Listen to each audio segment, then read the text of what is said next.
Hello friends, welcome back to my channel. ఈరోజు మన ఛానల్లో రవ్వతో గులాబ్ జాముల్ని ఎలా ప్రిపేర్ చేసుకోవాలో ఈ వీడియోలో చూసేద్దామండి.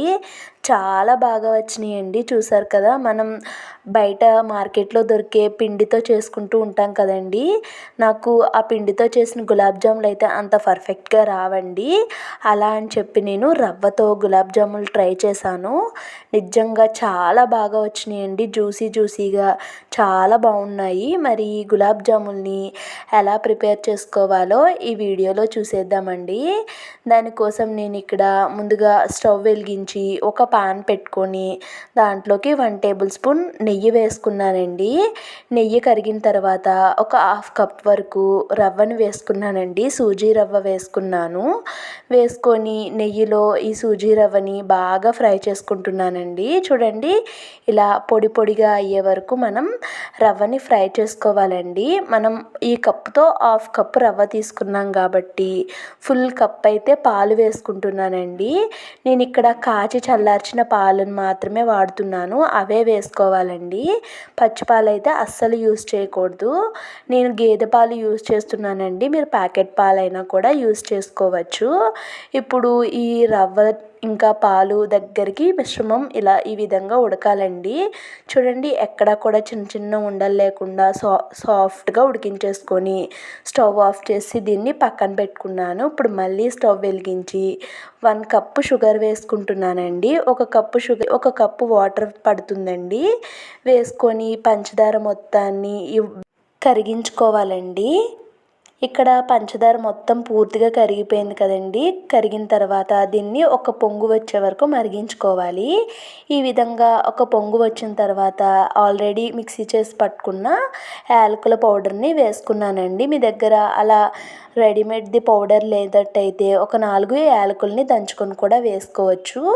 మనం రెగ్యులర్గా చేసుకునే గులాబ్ జాములకి పాకం ఎలా అయితే పడతామో సేమ్ అలానే ఉండాలండి. కొంచెం జిగురుగా తగిలితే సరిపోతుంది. ఇక్కడ పాకం అయితే ప్రిపేర్ అయిపోయింది. స్టవ్ ఆఫ్ చేసి దాన్ని పక్కన పెట్టేసుకున్నానండి.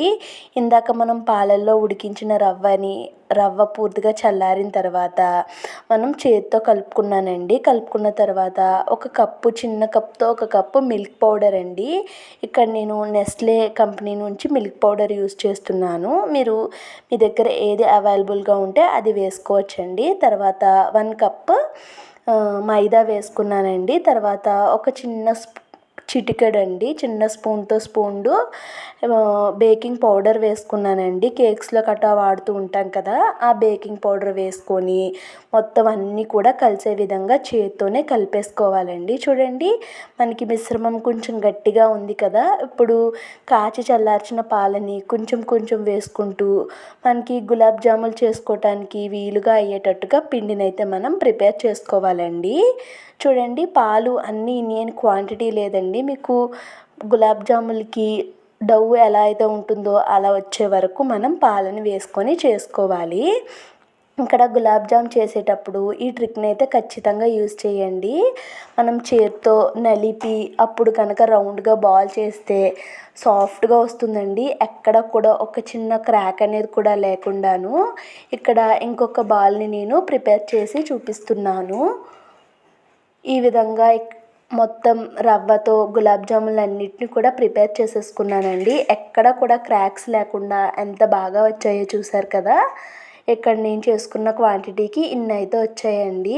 ఎన్ని గులాబ్ జాములైనా బయట డబ్బులు పెట్టి కొనే పని లేకుండా ఇన్స్టెంట్గా అప్పటికప్పుడు మనం ఇంటి దగ్గరే ప్రిపేర్ చేసుకోవచ్చండి. ఇప్పుడు స్టవ్ వెలిగించి డీప్ ఫ్రైకి ఆయిల్ పెట్టుకున్నాను. ఆయిల్ మంచిగా హీట్ అయిన తర్వాత, మంచి హీట్ ఉండాలండి. ఆయిల్ మంచి హీట్ అయిన తర్వాత మనం ఈ బాల్స్ని ఒక్కొక్కటిగా ఆయిల్లో వేసుకోవాలండి.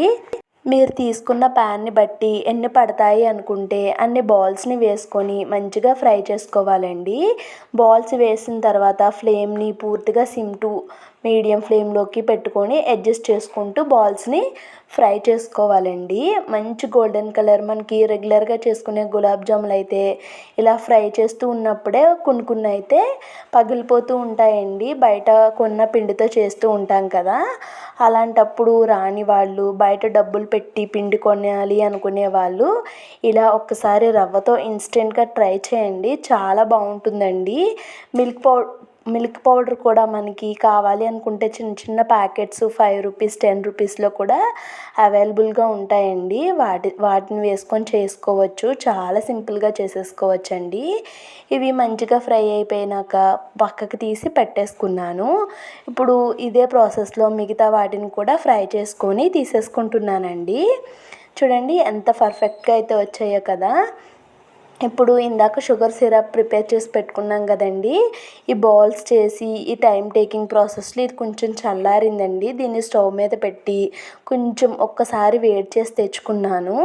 తర్వాత మనం ఫ్రై చేసి పెట్టుకున్న గులాబ్ జాముల్ని తీసుకొచ్చి ఈ షుగర్ సిరప్లో వేసుకున్నానండి. షుగర్ సిరప్ ఒకసారి వేడి చేశాను కాబట్టి మనకి ఇక్కడ పొగలు వస్తున్నాయి చూడండి, కలుపుతూ ఉంటేను మొత్తం అన్నీ కూడా కలిసే విధంగా కలిపేసి మూత పెట్టి ఒక్క 20 నిమిషాల పాటు రెస్ట్ ఇచ్చేస్తే చక్కగా మనకి షుగర్ సిరప్ అంతా కూడా అబ్జర్వ్ చేసుకుంటాయండి. డబల్ సైజులో అయితే అయిపోతాయి. అందుకు మీరు చేసుకునేటప్పుడు గులాబ్ జాముల్ని కొంచెం చిన్న సైజులో చేసుకుంటే అవి షుగర్ సిరప్ పీల్చుకున్న తర్వాత చక్కగా పెద్దగా అవుతాయండి. ఒక 20 నిమిషాల తర్వాత మీకు చూపిస్తున్నాను.